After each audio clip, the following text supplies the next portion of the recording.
Hi అండి, అందరికీ happy Vinayaka Chavithi శుభాకాంక్షలు. ఈరోజు మేము వినాయక ఈవెంట్ జరుపుకున్నాము ఇంట్లో చాలా సంతోషంగా, ఆనందంగా. ఏంటి ఇవన్నీ చూపిస్తున్నా అనుకుంటున్నారా? ఏం లేదండి, ఈరోజు వినాయక చవితికి నేను వేసుకునాల్సిన జ్యువెలర్స్, బ్యాంగిల్స్ అవన్నీ మీకు ప్రతి ఒక్కటి చూపించాలని నాకు ఇంట్రెస్ట్ అనిపించింది. అందుకనే చూపిస్తాను. నేను కట్టుకునే శారీ అండి, చాలా బాగుంది కదా. మా ఆయన కట్టుకునే పంచ ఎంత బాగుందో కదా. ఇప్పుడు నేను వేసుకునే బ్యాంగిల్స్ అయితే ఇంకా చాలా బాగున్నాయండి. ఈ బ్యాంగిల్స్ వచ్చేసి నేను చార్మినార్ దగ్గర కొనుక్కున్నాను. చాలా నా బర్త్డే గిఫ్ట్గా ఇచ్చాడు మా ఆయన. గాజులు అయితే చాలా బాగున్నాయి కదా. నేను ఇప్పుడు వేసుకునే జ్యువెలర్స్ చూడండి, దండలు ఎంత బాగున్నాయో. చూస్తూ ఉంటే ఎంత హ్యాపీ అనిపిస్తుంది కదా. ఎప్పుడు చూడాలిరా అనిపిస్తుంది కదా. మొత్తం రెడీ అయినాక చూపిస్తాను, చూద్దురు ఆగండి. నేను దండలైతే 2 వేసుకున్నాను. చాలా హైలైట్గా నా మెడ అయితే చక్కగా అందంగా కనిపించింది. మెడ నిండా వేసుకుంటాక నేను పెట్టుకునే చెవులే చూడండి ఎంత బాగున్నాయో. చాలా అంటే చాలా బాగున్నాయి కదా. నేను పెట్టుకునే రింగ్ ఇంకా బాగుంది. ఈ శారీలో మ్యాచింగ్ పెట్టుకున్నానండి. నేను పెట్టుకునే ముక్కు పుడక ఇప్పుడు చూసేది మీరు. ఎంత చక్కగా ఉంది కదా. ముక్కు పుడకైతే నా ఫేస్కి అయితే చాలా అందంగా అనిపించింది. నేను పెట్టుకునే పాపడి బిళ్ళ మ్యాచింగ్ అనేసి పెట్టుకున్న చక్కగా అనిపించింది నాకు. ఇప్పుడు మా హస్బెండ్ నా కోసం వస్తున్నాడు. ఎందుకు అనుకుంటున్నారా? చూడండి, దబా దబా రెడీ అయ్యి నా కోసం ఎంత స్వీట్గా రెడీ అవుతున్నాడో. మా ఆయనకి పంచ కట్టుకోవడం అంటే చాలా ఇష్టం లేదండి, కానీ నా కోసం సంతోషం కోసం కట్టుకుంటాను. నేను ఎప్పుడు హ్యాపీగా ఆనందంగా ఉండాలనేసి మా ఆయన నా కోసం అన్నీ చేస్తాడన్నట్టు. తన కోసం నేను రెడీ అయి ఉన్నా. ఎందుకంటే పండగ రోజు తనే పూలు పెట్టాలనేది నాకు చిన్న కోరిక అండి. అందుకనే తన చేతులతోటే నేను పూలు పెట్టించుకున్నాను. ఎంత బాగుంది కదా. మీలో ఎవరైనా ఇలా చేస్తారా? భర్తతో పూలు పెట్టించుకుంటారా? నేనైతే ప్రతి పండగకి మా హస్బెండే నాకు పూలు పెట్టాలండి. తను పెడితే నాకు చాలా సంతోషంగా ఉంటుంది. ఇప్పుడు చూడండి, తనకి నేను చక్కగా నాకైతే వడ్డానం కూడా తనే పెట్టాడు. ఎందుకంటే నాకు వెనక పెట్టుకోవడం రాదు కాబట్టి తనే హెల్ప్ చేస్తాడు నాకు. మనకి చేతులు అందవు కదా, తనే పెట్టాడు. నాకైతే చాలా బాగుంది. మా హస్బెండ్ అయితే నన్ను చూసి చాలా మురుస్తాడండి. నేను చక్కగా రెడీ కావడం, సంతోషంగా ఉండడం తనకి కావాల్సింది ముందు.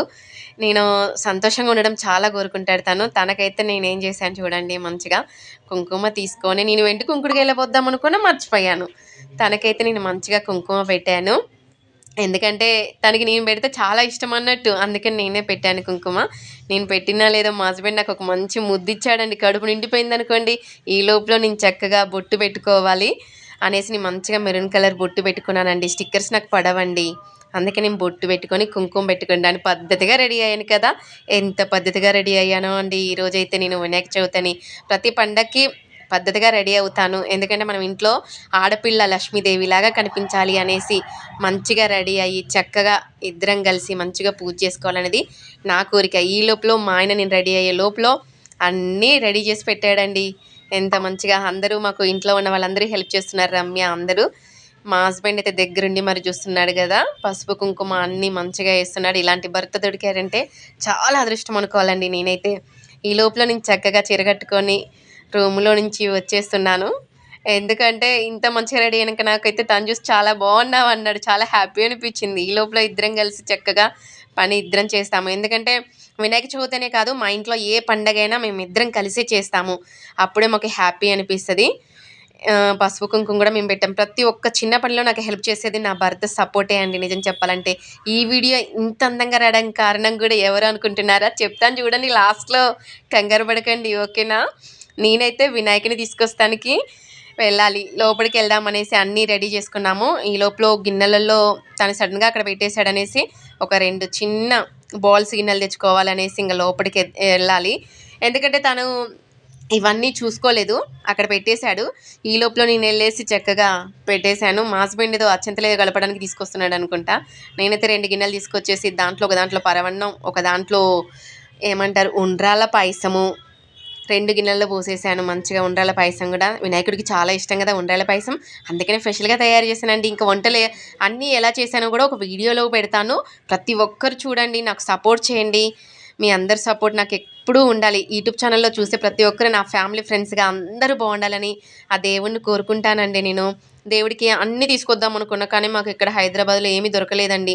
అందుకనే ఒక గరక, కంకి కొన్ని తీసుకొచ్చి పెట్టాను దేవుడికి. మళ్ళీ వచ్చే సంవత్సరం బాగా కలిసి వచ్చి మంచి ఇల్లు కట్టుకుంటే పెడతానులే తండ్రి, మా ఇంట్లో రథం చేసుకోవాలనేది నా కోరిక అనేసి దేవుడికి చెప్పాను. నేను తమలపాకు కూడా పసుపు రాసి కుంకుమ పెట్టాను. ఎందుకంటే ప్రతి ఆకుకి మనం దేవుడి కాడ పెడుతున్నాం కాబట్టి ఏదైనా మనం మొక్కుకొని పెడితేనే మనకి మంచిగా కలిసొస్తది అనేది నా కోరిక.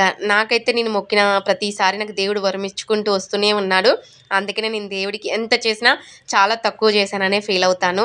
ఎందుకంటే దేవుడికి మించింది ఏమీ లేదు కదండీ ఈ ప్రపంచంలో. అట్లా నేనైతే చూడండి ప్రతి ఒక్కటి మొక్కుకొని ఎంత మంచిగా పెడుతున్నానో కదా. చాలా అంటే చాలా బాగా పెట్టాను కదా. 5 పెట్టాలనేసి 5 పెట్టేశాను. ఇప్పుడు ఏంటి అనుకుంటున్నారా, అంతా రెడీ అయిపోయింది. గరక చుట్టూరు పెట్టేశాను, పసుపు కుంకుమ వేసాను, అన్నీ వేసాను. నాకైతే రమ్య హెల్ప్ చేస్తుంది పక్క నుండి, అన్నీ అందిస్తూ ఉంది చక్కగా.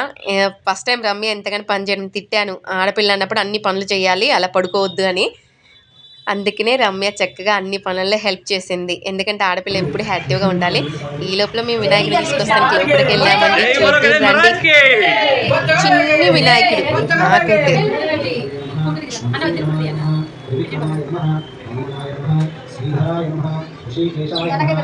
ముందు మేము ఫొటోస్ తీసుకోవడమే సరిపోయింది వినాయకుడిని తీసుకురాగానే.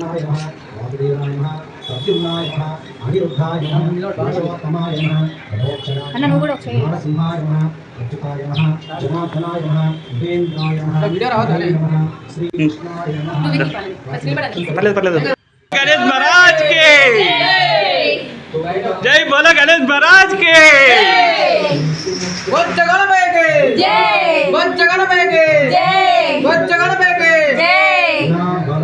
ఓకే అండి, నేనైతే చాలా హ్యాపీగా ఉన్నాను కదా. జై గణేష్ అనుకుంటూ మా ఆయన మేమందరం చక్కగా హ్యాపీగా సంతోషంగా ఉన్నాము. వినాయక చవితి ఒక పండగలాగా, ఒక మంచి ఈవెంట్ లాగా ఇంట్లో ఇది ఒక పెద్ద పండగలాగా దీన్ని జరుపుకున్నాం మేము. చాలా అంటే చాలా సంతోషం అనిపించింది. ఆ ఫేస్ అయితే చాలా కళ్ళగా ఉంది. మేమైతే ఇంట్లో ఒక ఈవెంట్గా జరుపుకున్నాము, ఒక పెద్ద పండగలాగా జరుపుకున్నాము. టీవీలో చూసి సంతోషపడ్డాం ఎందుకు అనేసి. మాకు సిద్ధన్న అంటే నేను చెప్పాను కదండి, ఈ వీడియోలు మొత్తం తీసింది మా సిద్ధన్న అండి. చాలా సపోర్ట్ చేశాడు అన్న. నాకైతే ఒక సొంత అన్నున్న ఇంత సపోర్ట్ చేస్తాడో లేదో తెలియదు కానీ, ఎవరు వీడియో తీయాలంటే చాలామంది ఇష్టపడరండి, కసిరించుకుంటూ ఉంటారు. కానీ మా కోసం సిద్ధన్న చాలా ఓపిక చేసుకొని, చెల్ల మంచి వీడియో తీద్దాంరా, హైలైట్గా ఉండాలనేసి, ఒక ఈవెంట్ లాగా ఉండాలనేసి మేమే మంచిగా ఒక ఈవెంట్ లాగా జరుపుకున్నాం. ఒక పెద్దగా జరుపుకున్నామండి, ఒక పండగలాగా. నిజం చెప్పాలంటే అంత హ్యాపీ అనిపించింది మాకైతే. దేవుడికైతే మేము అన్ని నైవేద్యాలు అవన్నీ రెడీ చేసేసి మంచిగా చక్కగా పెట్టేశాము. ఇప్పుడు నైవేద్యానికి ఏమేమి కావాలో ఏమేమి చేశానో అనుకుంటున్నారా? చూద్దండి ఎంత బాగున్నాయో. నేనే కష్టపడి లడ్డు తయారు చేశానండి. ఇటు పూర్ణాలు చేశాను. పెరుగన్నం అంటే దద్దోజనం దేవుడికి చాలా ఇష్టం. పులిహోర, ఉండ్రాల పాయసం, అట్టిపండ్లు, యాపిల్స్, బత్తాయిలు, ఖర్జూరాలు దేవుడికి ఇష్టం అనేసి ఇవన్నీ మేము తయారు చేసి, ఇంకా మర్చిపోయాను గుగ్గిలు కూడా పెట్టాను. మర్చిపోయానండి. కానీ చక్కగా దేవుడికి అన్నీ పెట్టాము. పెట్టి మంచిగా గౌరమ్మని మనం తయారు చేసుకోవాలి కదా. మనం చేయాల్సింది ఏంటంటే వరలక్ష్మి వ్రతానికైనా వినాయక చవితికైనా మనం ముందుగా గౌరమ్మని తయారు చేసుకోవాలి. అప్పుడే మన పూజ ఫలిస్తుంది. గౌరమ్మని తయారు చేసుకోలేదనుకో మనకి పూజ ఫలించదు. మా ఆయనైతే నా కోసం కష్టపడి అత్యంతలు కూడా కలిపేశాడు. నేనైతే ఏం చక్కగా గౌరమ్మకి వాటర్ పోసుకొని మంచిగా రెడీ చేస్తున్నాను చూడండి. నాకైతే గౌరమ్మ చేయడము నేను ఏదో కష్టపడుతున్నా అనుకునేసి నేను మంచి చేయట్లేదని మా హస్బెండ్ నాకు ఎమ్మటే హెల్ప్ చేసి గౌరమ్మని చక్కగా చేశాడు. ఈ లోపల మేము గౌరమ్మని మంచిగా మొక్కుకొని ఒక ప్లేట్లో పెట్టేసుకున్నాము. అది ఇప్పుడే కదండి, పోయిన సంవత్సరం గౌరమ్మ కూడా మా ఇంట్లో ఉంది. చక్కగా ప్రతిరోజు పూజ చేసుకుంటాం మేము. గౌరమ్మని దేవుడి దగ్గర పెట్టుకొని మనం పడేయకూడదు, చెట్టుకేయకూడదు. దేవుడి దగ్గర ఒక బౌల్లో పెట్టుకొని ప్రతిరోజు పూజ చేసుకుంటే మనకి బాగా కలిసి వస్తుందండి. ఆ నమ్మకం నాకుంది. మేమైతే మంచిగా గౌరీ పూజ చేసుకున్నాము. ప్రతి పండక్కి ఇలా గౌరీ పూజ చేసుకోవడం మాకు బాగా అలవాటు. ఇద్దరం కలిసి కూర్చొని చేసుకోవడం మాకే ఈ యొక్క సంతోషం అవుతుంది. ఏ భర్త కూడా ఇంత సపోర్ట్ చేయడండి ఈ ప్రపంచంలో నాకు తెలిసిన మట్టికి. కానీ మా ఆయన ప్రతి ఒక్క దాంట్లో నాకు సపోర్ట్ చేసి నన్ను ముందుకి అడిగేపిస్తున్నాడంటే కారణం మా ఆయనేనండి. నిజం చెప్పాలంటే ఈరోజు నేను ఇలా మంచిగా ఎదిగి సినిమా ఫీల్డ్లో ఒక మంచి పేరు తెచ్చుకున్నానంటే కారణం కూడా మా హస్బెండే. ఎవరు ఇంత సపోర్ట్ చేయరు, కానీ తనకి నా మీద చాలా నమ్మకం. నా బెస్ట్ ఫ్రెండ్ అయినా నాకు ప్రతి ఒక్కటి ఒక కుడి భుజంలాగా ఒక ఫ్రెండ్గా సపోర్ట్ చేసి నన్ను ముందుకు నడిపిస్తున్నాడంటే మా ఆయనేనండి. ఈ ప్రపంచంలో ఏ భర్త కూడా ఎవరికి ఇంత సపోర్ట్ చేయడండి. కానీ నా భర్త అయితే నాకు అన్ని విషయాల్లో సపోర్ట్ చేస్తున్నాడు. ఇలాంటి భర్తని నాకు దేవుడిచ్చినందుకు హ్యాపీ. ఈ లోపల మా అన్నయ్య వచ్చేసాడు కదా, దేవుడిచ్చిన అన్నయ్య అనుకోవాలండి. ఆ అన్నయ్యకి అయితే మంచిగా కంకణం కట్టాము. సిద్ధన్నయ్య ఆయనే. ఓకే అండి. ఈ లోపల నా వీడియో ఇంత అందంగా వస్తానికి కారణం మా సిద్ధన్నే అండి. చూసారు కదా, సిద్ధన్నకి నేను కంకణం కట్టేటప్పుడు ప్రతి ఒక్కరు చూసారుగా, ఆన్నే అండి ఈ వీడియోకి మొత్తం సపోర్ట్ చేసి నన్ను ముందుకు నడిపించింది. ఈ వీడియో ఎలా వచ్చిందో కూడా ప్రతి ఒక్కరు కామెంట్ చేయండి నాకు, ఓకేనా ఫ్రెండ్స్? మీ అందరి సపోర్టు కామెంట్స్ నాకు కావాలి. ప్రతి ఒక్కరు నాకు మెసేజ్ చేయండి. ఈ లోపల మేమందరం కలిసి చక్కగా పూజ చేసుకుంటున్నాము. అదే మాంగళ్య పూజ. గౌరమ్మకి ఇలా మనం పూజ చేసుకోవాలి, అప్పుడే మనకి మంచి జరుగుద్ది. నేనైతే మంచిగా మా ఆయన పక్కనే కూర్చొని చక్కగా సంతోషంగా జరుపుకుంటున్నాము ఇద్దరం కలిసి. చాలా అంటే చాలా హ్యాపీ అనిపిస్తుంది. ఓకే అండి, చక్కగా ఇద్దరం గౌరీ పూజ చేసుకుంటున్నాం. భర్త భార్యల పక్కనే కూర్చొని చక్కగా చేసుకోవాలి. అదైనా ఎటు సైడ్ అనుకున్నా మన కుడి చేయి వైపు మన భర్త కూర్చుంటే మనకి చాలా మంచి జరుగుద్ది. తనకి మనం కుడి భుజంగా భర్త ఎప్పుడు మనకి సపోర్ట్ చేస్తాడనేసి కుడి భుజంలో పక్కనే కూర్చుంటారు. ఏ దేవుళ్ళైనా మనకి చెప్పిన విషయం ప్రతి ఒక్కరికి తెలిసిందే. కాకపోతే నేను ఎవరికైనా తెలియదనేసి చెప్తున్నాను, తప్పుగా అనుకోకండి ఎవరు. ఇలా భర్త భార్యలు ఇద్దరు కలిసి గౌరీ పూజ చేసుకోవడం వల్ల చక్కగా మనకి కలిసి వస్తుంది. చాలామంది ఇలాంటి పూజలు ఏం చేసుకోకుండా ఇళ్లలో పోయేటప్పుడు ఒకసారి చేస్తారు, కానీ ప్రతి సంవత్సరం మనం ఒక 2-3 సార్లు గౌరీ పూజ చేసుకోవడం వల్ల మనకి చాలా మంచి జరుగుద్ది. అంతే కదా, ఆస్తి అంతస్తులు అన్ని దేవుడు మనకి అన్నీ ఇచ్చేస్తాడు. ఈ లోపల మా పిట్ట చూసారండి ఎలా ఉరికొచ్చిందో. మేము పూజ చేస్తుంటే ఆ పిట్ట కూడా మా దగ్గరికి వచ్చి పూజ చేసిందండి. అన్ని పిట్టలు ఎగిరిపోయినా ఆ పిట్ట ఒకటి ఎగిరిపోకుండా నా ఫ్యామిలీగా సపోర్ట్ చేసి నా పక్కనే ఉందండి. అంత సపోర్ట్ చేసింది పిట్ట కూడా సహా లాస్ట్కి వస్తాకే. ఈ లోపల పూజ అన్నీ అయిపోయినాయి. మంచిగా దేవుడికి చక్కగా మొక్కుకుంటున్నాము. ఎందుకంటే మనం పూజ చేసిన ఫస్ట్ కాంచి నేను ఒకటే కోరుకున్నాను దేవుని, ఏంటంటే ఈ సంవత్సరం మంచిగా ఇల్లు కట్టాలి దేవుడా అనేసి మొక్కాను. నేను ఇండస్ట్రీలో పైకి రావాలని కూడా మంచిగా మొక్కుకున్నాము. ఈ లోపల మా హస్బెండ్ లేసి కొబ్బరికాయ కొడుతున్నాడు. కొబ్బరికాయ అయితే ఒక్క దెబ్బకే పగిలిపోయింది అనుకోండి, చక్కగా పగిలిపోయింది. మంచిగా వాటర్ అయితే ఫుల్గా వచ్చేసాయి. ఇంట్లో లక్ష్మీదేవి కనుక ఇలా కారుకుంటూ వెళ్ళిపోయినట్టు వచ్చేసింది. మాకైతే మంచిగా లక్ష్మమ్మలాగా గురిసిపోయింది అనుకోండి వాటర్తో పాటు. మొత్తం తడిసింది కదా బ్లౌజు. కొబ్బరికాయ కూడా చక్కగా పగిలింది. దేవుడి దగ్గర మంచిగా పెట్టుకొని మళ్ళీ మంచిగా మొక్కుకున్నాం. మేమైతే వీడియో అయితే సూపర్గా తీస్తున్నాడు అనుకోండి. అన్నయ్య అయితే ఇంత మంచిగా ఎవరు తీయరు నాకు తెలిసిన మట్టికి, కానీ మా అన్నయ్య అయితే నాకు కోసం కష్టపడి మరీ తీశాడు. ఉదయం నుంచి సాయంత్రం దాకా చాలా కష్టపడ్డాడు మా అన్నయ్య. అప్పటి నుంచి ప్రతి ఒక్క వీడియో నాకు సపోర్ట్ చేసి అన్నయ్య ఎడిటింగ్ చేసేసి నా యూట్యూబ్ ఛానల్లో పెడతాడు. అంత నమ్మకం నాకుంది. దేవుడిని అయితే అదే కోరుకున్నాను, నా యూట్యూబ్ ఛానల్ బాగా ఫేమస్ కావాలని ప్రతి ఒక్క విషయం నేను దేవుడు మొక్కుకున్నాను. ఇంకా ఏంటంటే నా ఫ్యామిలీ అందరూ బాగుండాలి, మా అత్తగారి ఫ్యామిలీ కూడా బాగుండాలని కోరుకున్నాను. ఎందుకంటే మా అత్తగారు వాళ్ళు కలిసిన కలవపోయినా కానీ నాకైతే వాళ్ళు కలవాలని లేదండి. ఎందుకంటే నాకు ఇప్పుడు అన్నీ ఉన్నాయి, నాకు ఒకరితో అవసరం లేదు. కానీ వాళ్ళు కూడా బాగుండాలనేసి నేను ఎప్పుడు దేవుని కోరుకుంటానండి. ఎందుకంటే మన అత్త మామ మన అమ్మ నాన్న బాగుంటేనే మనము బాగుంటాం. వాళ్ళు మాట్లాడినా మాట్లాడిపోయినా ప్రతి ఒక్కరు అలాగే కోరుకోవాలండి. అప్పుడే దేవుడు మనని మంచిగా ఆశీర్వదిస్తాడు. నాకు తెలిసిన మట్టుకైతే నేనైతే ఎప్పుడు అలాగే మొక్కుకుంటాను.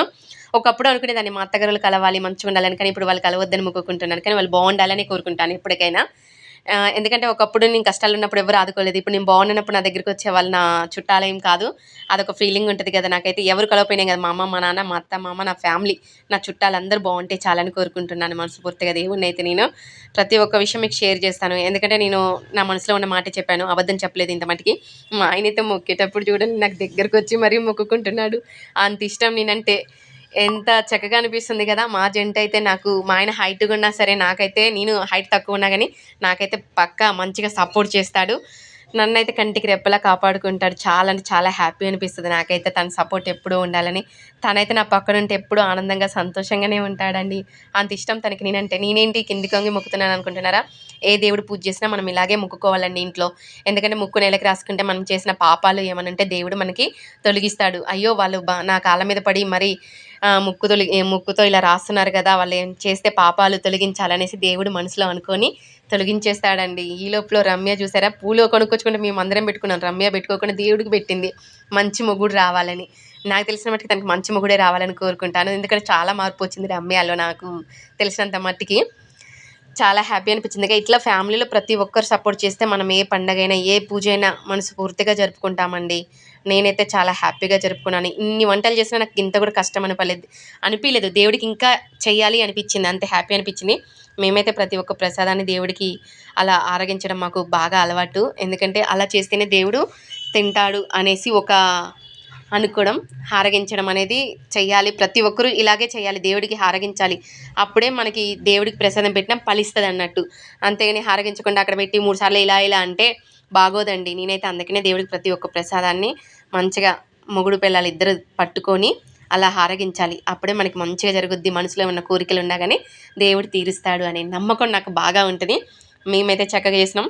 నిజంగా మా ఆయన అయితే అంతసేపు మోకాల మీద కూర్చొని తిప్పుతున్నాడంటే చాలా గ్రేట్ అనుకోవాలి. ఎందుకంటే నా మీద ప్రేమతో కాదండి, దేవుడి మీద ప్రేమతోటి, నా మీద ప్రేమతోటి అందరం బాగుండాలి. కానీ మా పిల్లలు ఒక్కరు రాలేదండి, హాస్టల్లో మేడం పంపినందుకని మేమే దగ్గరుండి నలుగురం సిద్ధనతో 5గురం కలిసి పూజలు చేసుకున్నాము. ఇంత మోకాల మీద కూర్చొని ఇలా ప్రతి ఒక్క ప్రసాదం దేవుడికి పెడుతున్నామంటే కారణం ఎవరు తెలుసా? మా సిద్ధన్నే అండి. ఎందుకంటే సిద్ధన్న ఇలాగే చేయాలి చెల్లి అని చెప్పాడు. ఎంతసేపు కూర్చోబెట్టాడు తెలుసా? నాకైతే కాళ్ళు బాగా గుంజునాయి, ఇప్పుడు కూడా గుంజుతున్నాయండి నిజం చెప్పాలంటే. అంత బాగా అలిసిపోయాను నేను సిద్ధన్న వల్ల. ఇలా చేయాలి చెల్లి, అలా చేయాలి, గుంజీలు తీయండి, అది చేయండి, ఇది చేయండి అని ప్రతి ఒక్కటి నాకు దగ్గరుండి మరి సిద్ధన్న చెప్పాడండి. వీడియో ఏం మంచుకొచ్చుడేమో కానీ నాకైతే చాలా కష్టం అనిపించిందండి. చుక్కలు కనిపించాయండి పట్టపగటిలు. మా సిద్ధన నాకు చుక్కలు కూడా చూపించాడు అనుకోండి. నేనైతే దేవుడికి కాబట్టి కొంచెం సంతోషంగా ఆనందంగా చేశాను, కడుపులో కొంచెం బాధ పెట్టుకొని. చూడండి మోకాల మీద ఎంతసేపు కూర్చోబెట్టాడు తెలుసా? మమ్మల్ని వీడియో కోసం అందరినీ కూర్చోబెట్టాడు. మామూలుడు కదండి, మా అన్న అయితే టాలెంట్ ఉండాలి దేనికైనా సరే. చాలాసేపు కూర్చొని మరి ఇలా మోకాల మీద కూర్చొని ప్రతి ఒక్క మొక్కుకున్నాం. నేనైతే ఒక 5 నిమిషాలైనా కూర్చోవచ్చు, దాదాపు నా ఎక్కువ టైంలో కూర్చోవచ్చు నాకు తెలిసిన మట్టుకి. నేనైతే దేవుడికి చాలాసేపు మొక్కుకున్నాను. ఎందుకంటే నా మనసులో చాలా కోరికలు ఉన్నాయి. ఆ కోరికలన్నీ తీర్చాలని మొక్కుకున్నాను. అదేం అంత కోరిక ఏంటక్క అనుకుంటున్నారా? నాకు ఒక చిన్న కోరిక అండి, మంచి ఇల్లు కట్టుకోవాలనేది నాకు మంచి కోరిక. మంచిగా కట్టుకోవాలి, కట్టేది ఏదో ఇల్లు వచ్చిన ఇల్లు కాకుండా అనేసి నేను దేవుడిని మోకాళ్ళ మీద కూర్చొని మరీ అడుగుతున్నాను. ఈ లోపల మా ఆయన గుంజీలు కూడా తీస్తున్నాడు. మా ఆయన నాకు తెలియకుండా ఏం చేస్తాడో ఏం కాదు చాలాసేపు గుంజీలు తీశాడు. సిద్ధన్న చెప్తా ఉంటే తీ బావా అంటే బావ ఇద్దరు కలిసి మంచిగా తీశారు. సిద్ధన్న చెప్పినట్టు మా ఆయన బాగా విన్నాడు. సరే బావా తీస్తాలే అనేసి తీశాడు గుంజీలు. ఈ లోపల నేను కూడా లేచేసి కొంచెం అలా 3 గుంజీలు తీశాను. ఎందుకంటే మనకు తెలియకుండా పాపాలు ఎన్నో చేస్తుంటాం. మనకేం తెలుసండి గుంజీలు పాపాలు చేశామని మనకు తెలియదు కదా. అందుకనే నేనైతే గుంజీలు తీశాను నిజం చెప్పాలంటే. దేవుడు క్షమిస్తాడు కదా మనం తెలిసి తెలియక ఏదైనా చేస్తే అనేసి నేను గుంజీలు తీసేసి 3 సార్లు తిరిగాను. మా హస్బెండ్ చేస్తుంటే నేను కూడా తను చూసి నేను కూడా ఫాలో అయ్యాను. ఎందుకంటే నాకు చెప్పముందుకే నేను చేయడం బాగా అలవాటు నాకు. తను ఏం చేస్తున్నాడో చూసేసి తన్ని మొత్తం కాఫీ కొట్టేస్తాను నేను ముందే చెప్పాలంటే. చక్కగా గుంజీలు తీశాను. నేనైతే ఏమైనా పాపాలు తెలిసి తెలియక చేస్తే నన్ను క్షమించు దేవుడా అనేసి. కొన్ని మనం తెలిసి చేస్తాము, కానీ మనకి తెలియక చేస్తాము, కొన్ని తెలిసి కొన్ని చేస్తాము. ఎందుకంటే దేవుడు ఉన్నాడుగా క్షమిస్తానికి అనేసి అన్ని దేవుడి మీద భారం వేస్తాం కాబట్టి చెప్తున్నాను. నేనైతే మంచిగా మొక్కుకున్నాను. ఈ లోపల 3 సార్లు కూడా తిరిగాను. ఎందుకంటే మనం భర్తకుడు ఎడం వైపు తిరగాలి అనేసి నాకు సిద్ధన్న చెప్పగానే ఫాలో అయ్యాను, మంచిగా తిరిగాను. ఈ వీడియో చక్కగా ఇంత అందంగా వస్తానికి కారణం మా సిద్ధన్నే అండి. ఎంత బాగా తీశాడంటే అసలుకి నా లైఫ్లో ఈ వీడియో ఫస్ట్ టైం అనుకోవాలండి. అంత చక్కగా సంతోషంగా తీశాను. మమ్మల్ని చూసి ఇంకొక అమ్మాయి కూడా ఫాలో అయ్యి చూడండి గుంజీలు ఎలా తీస్తుందో. ఈ లోపల నేనైతే పూజ అంతా అయిపోయింది కదా, మా హస్బెండ్ ఆశీస్సులు తీసుకోవాలండి. అది మీ అందరికీ తెలుసు కదా. మన భర్త ఆశీస్సులు ఎప్పుడు మనకి సపోర్ట్గా ఉండాలి. తను చల్లగా సంతోషంగా ఉంటే మనం ఎప్పుడు పసుపు కుంకుమతో సంతోషంగా ఆనందంగా ఉంటాం. ఎప్పుడు ఇలాంటి పూజలు ఎన్నెన్నో జరుపుకొని మేమైతే నాకు తెలిసినట్టుకి 80 సంవత్సరాలు బతకాలండి. ఇలాగే ముసలమైనా కానీ పూజ చేసుకొని మా ఆయన కాళ్ళు మొక్కాలనేది నా కోరిక. మీకెవరికైనా ఇలాంటి కోరికలు ఉన్నాయా? నాకైతే అలాంటి కోరికలే ఉన్నాయి నిజం చెప్పాలంటే. ఇద్దరం కలిసి మంచిగా హారతి కూడా ఇచ్చేసాము దేవుడికి. హారతి కూడా ఇచ్చేసాము. అంతా అయిపోయినాకనే మనం దేవుడికి హారతి ఇవ్వాలి. దేవుడికి నైవేద్యం లాస్ట్లో ఏదో ఒకటి నైవేద్యం అనేది దేవుడికి మనం సమర్పించాలనేసి అక్కడ. ఓకే అండి, ప్రసాదాలన్నీ అయితే దేవుడికి సమర్పించాము మేము. మళ్ళీ కాదు, ఈ లోపల ఒక టిక్ టాక్ చేశాను. ఆ టిక్ టాక్లో మా ఆయనకి మళ్ళీ కాళ్ళు మొక్కాను. టిక్ టాక్ అందంగా రావాలి అనేసి ఒక చిన్న స్మాల్ ఇన్స్టాగ్రామ్ వీడియో చేసామన్నట్టు. ఓకే అండి, పూజ అయితే అయిపోయింది. చాలా హ్యాపీగా ఉన్నాము. ఎందుకంటే కడుపులో పేగులు కూడా గలగల అని తిరుగుతున్నాయి. 2 అవుతున్నాయి. ఇంత మట్టుకు మేము తెలియలేదు. అందుకనే దేవుడికి చక్కగా మొక్కుకొని పూజ అయిపోగానే తినాలి అనేసుకున్నాము.